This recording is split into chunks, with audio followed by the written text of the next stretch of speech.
Donc j'ai voulu un peu tester le marché, etc. Donc ça a pris quasiment à peu près 1 an. Et c'est la discussion avec la Fédé internationale qui m'a conforté dans l'idée d'aller au bout du projet. En fait, qu'il ne soit pas juste spectateur, sinon autant rester chez soi dans son canapé, on est mieux installé. La BHZ League est la chaîne costarmoricaine dédiée aux coworkers résidents, ponctuels et réguliers du BHZ Coworking à Lannion. Rendez-vous chaque jeudi autour d'un café ou d'un thé. Indépendants, start-upers, télétravailleurs, qui sont ces acteurs qui font vivre l'économie locale? Comment s'organisent-ils au quotidien? Ils donnent tous leurs tips de super-héros. Passionnés, challengers, déterminés, découvrez leur parcours, leur activité dans les Côtes d'Armor et même au-delà. Rendez-vous en description d'épisode pour connaître toutes nos actus. Bonjour à toutes et à tous. On se retrouve aujourd'hui avec Mathieu. Bonjour Mathieu. Bonjour Rosen. On s'est déjà vu durant un épisode précédent qui a été diffusé au mois d'avril où on a parlé digitalisation de la fan expérience dans les stades notamment. Aujourd'hui, on se retrouve de nouveau avec toi Mathieu pour parler un petit peu de toi, de ton parcours. On a une question spécifique de la maison.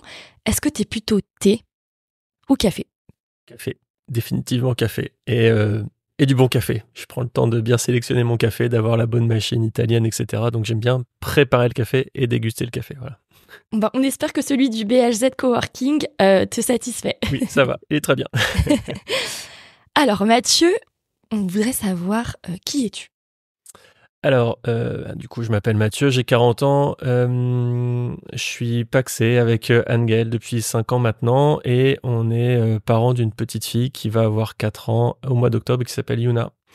Et on s'est installé en Bretagne il y a tout juste 5 ans. Voilà. Ouais. Et alors professionnellement, toi, tu es entrepreneur? Oui, c'est ça. Entrepreneur depuis 6 ans maintenant. Event Factory a eu 6 ans le 27 août dernier. Et je suis ingénieur informatique de formation. D'accord. On parlait aussi dans le dernier épisode de Screenup. Donc tu as et Screenup et Event Factory, ou est-ce qu'il y a un lien entre les deux? Il y a un lien entre les deux. En fait, Event Factory, c'est la société mère. Et au sein d'Event Factory, j'ai monté plusieurs plateformes. Et la plateforme qui fonctionne le mieux aujourd'hui, c'est Screenup. D'accord, génial. Et alors, Screenup, c'est quoi? Screenup, c'est comment aider la digitalisation des événements sportifs en dynamisant les captations sur écran, que ce soit les écrans géants dans les arénas, mais aussi les smartphones des spectateurs.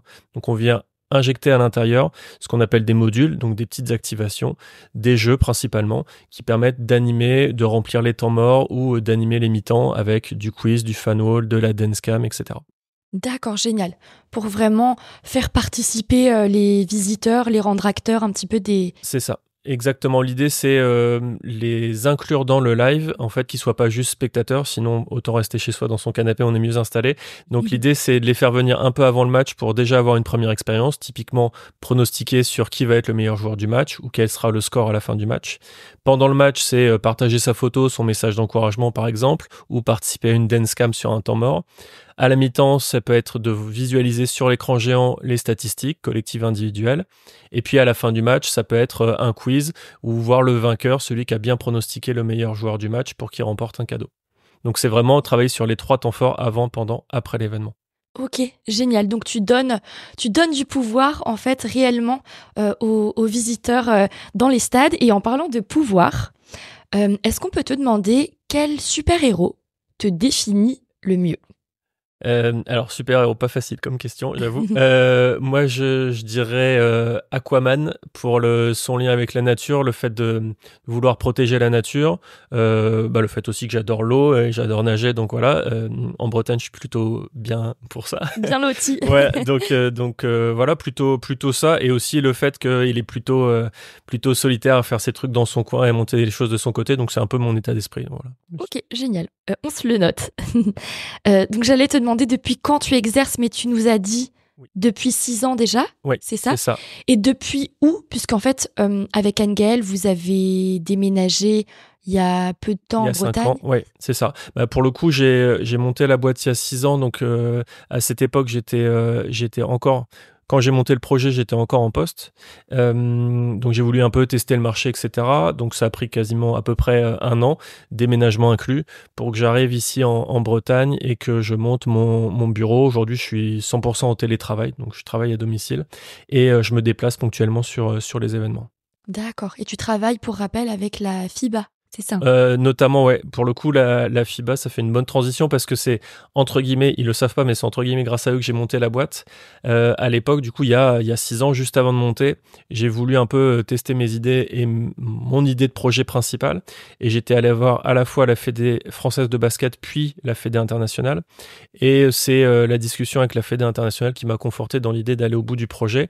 Et c'est assez drôle parce que ça s'est pas fait tout de suite, mais aujourd'hui, c'est l'un de mes plus gros clients et des clients les plus intéressants. Donc voilà, je trouve l'histoire assez cool. Ah ouais, carrément. Tu prouves que oui, il faut faire preuve d'agilité, de t'adapter à la demande client. Oui. Et puis le test and learn fonctionne bien. Exactement, ouais, tout à fait. Est-ce que t'es plutôt, toi, en tant qu'entrepreneur, du matin ou de l'après-midi? Carrément du matin, pour le coup.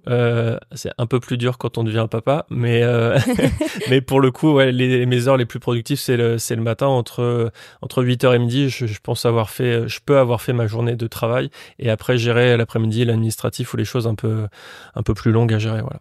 D'accord, génial. Tu secondes des fois Anne-Gaëlle aussi? Vous travaillez quand même conjointement ou... Oui.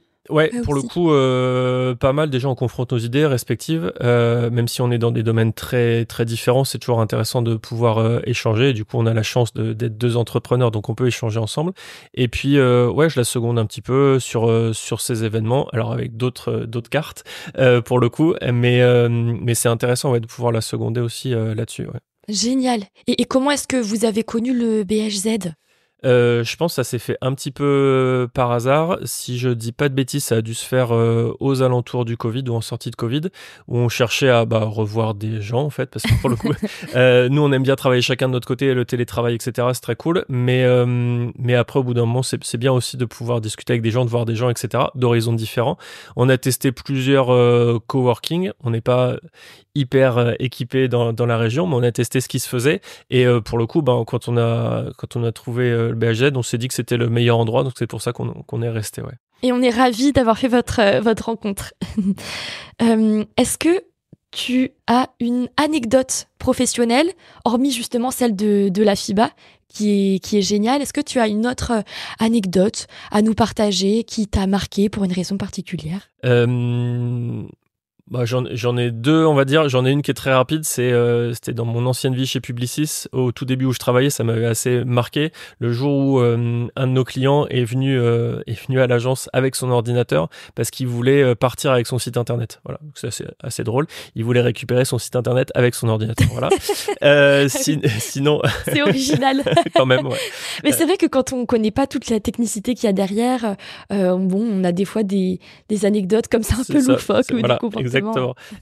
Et une autre plus business, on va dire, c'est comment j'ai attiré mon premier client.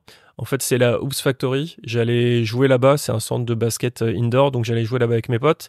Et je me rendais compte qu'il y avait certains services qui fonctionnaient pas correctement à chaque fois que j'y allais. Ils faisaient de la captation vidéo, mais des fois ça marchait pas. Ils faisaient du scoring, des fois ça marchait pas, etc.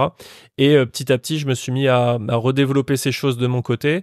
Et au bout de 2-3 semaines, quand j'allais m'entraîner, j'y allais aussi avec une espèce de mini borne d'arcade, avec une caméra, des boutons dessus, etc. Et en fait, je captais tous les matchs. Et en appuyant sur les boutons, on pouvait détecter les meilleurs moments du match pour à la fin faire des condensés vidéo du match et gérer le score. Et en fait, au bout d'un moment, les gens de la Hoops Factory se sont rendus compte de ce que je faisais, donc ils sont venus me voir et c'est comme ça que j'ai décroché mon rendez-vous et à l'issue de ce rendez-vous, j'ai signé mon premier client Event Factory. Waouh, ok, top, génial. C'était quel client tu dis? Hoops Factory. Hoops Factory, ouais. Ok. Est-ce que tu peux nous dire pourquoi tu as choisi cette voie de l'entrepreneuriat? Est-ce que c'est justement parce que tu étais fan de vidéos et que tu as voulu te lancer? Tu as travaillé dans un premier temps chez Publicis en tant que salarié? Oui. Pour le coup, je pense que j'étais un peu arrivé au bout de l'aventure du salariat. C'était très bien, mais ça a duré un peu longtemps pour moi. Je pense que 14 ans, ça commençait à être un peu long. Et en 14 ans, j'ai fait 8 jobs différents dans cette même boîte. Donc j'étais un peu arrivé, je pense, au bout de l'aventure. Partir dans une autre boîte pour faire la même chose, ça m'intéressait pas spécialement. Moi, j'ai toujours eu cette envie d'entreprendre depuis tout petit. J'ai monté ma première association à 17 ans. Elle dure toujours aujourd'hui. Et pour le coup, j'ai utilisé l'entrepreneuriat pour créer mon dream job. J'ai fusionné ma passion pour la tech et ma passion pour le sport. Ça fait le job que je fais aujourd'hui. J'aurais pas pu trouver ça dans une boîte, je pense.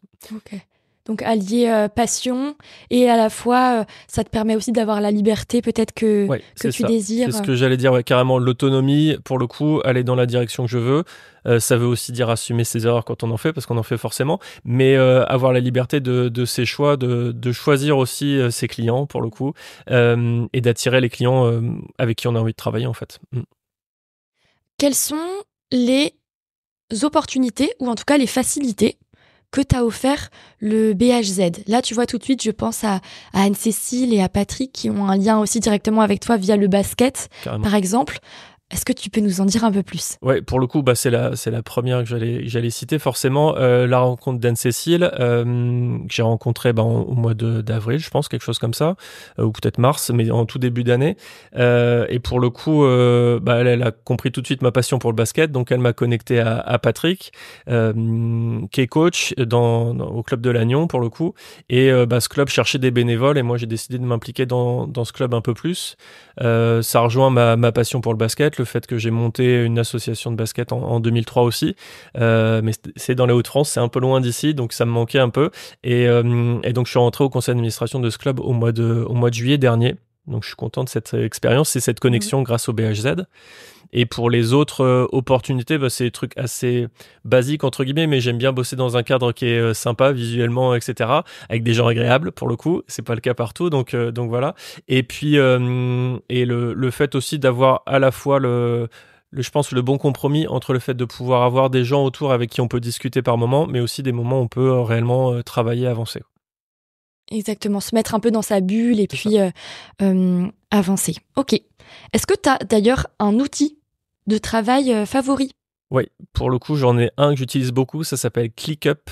Donc c'est un outil de planification, gestion de projet. Donc à l'intérieur de cet outil, tu peux gérer ta to-do du jour, partager cette to-do avec d'autres personnes de ton équipe, mais aussi avec tes clients.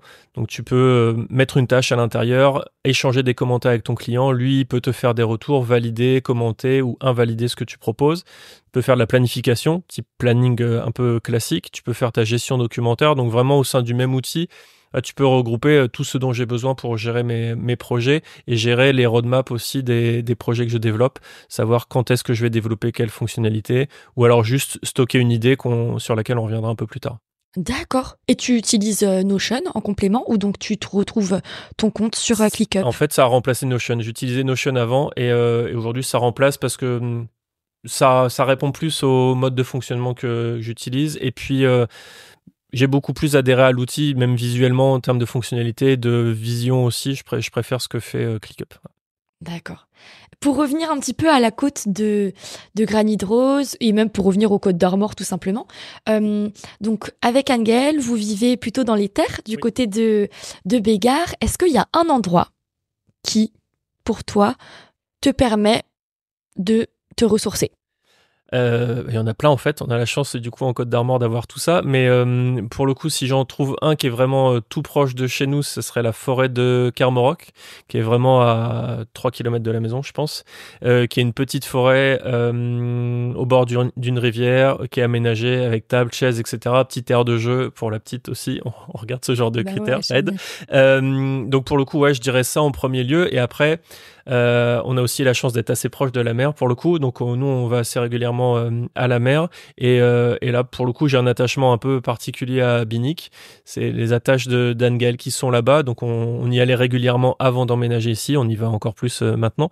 Donc voilà, je dirais la plage de Binic aussi.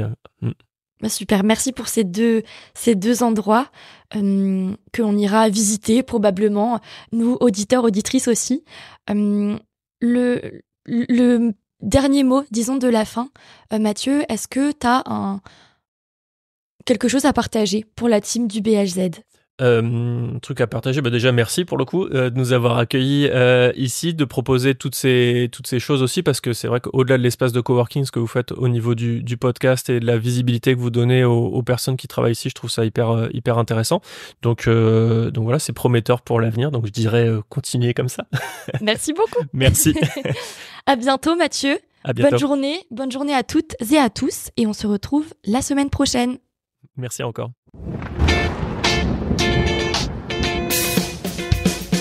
Merci d'avoir écouté ce dernier épisode. L'équipe du BHZ Coworking espère que vous avez découvert le profil inspirant d'une entreprise locale. Laissez un avis sur la plateforme d'écoute de votre choix si le cœur vous en dit. Et on se retrouve jeudi prochain, jour de marché à Lannion, pour le prochain épisode. On a super hâte. En attendant, retrouvez-nous au quotidien sur Instagram et Facebook. Et pour vous simplifier la vie, tous les liens sont en description.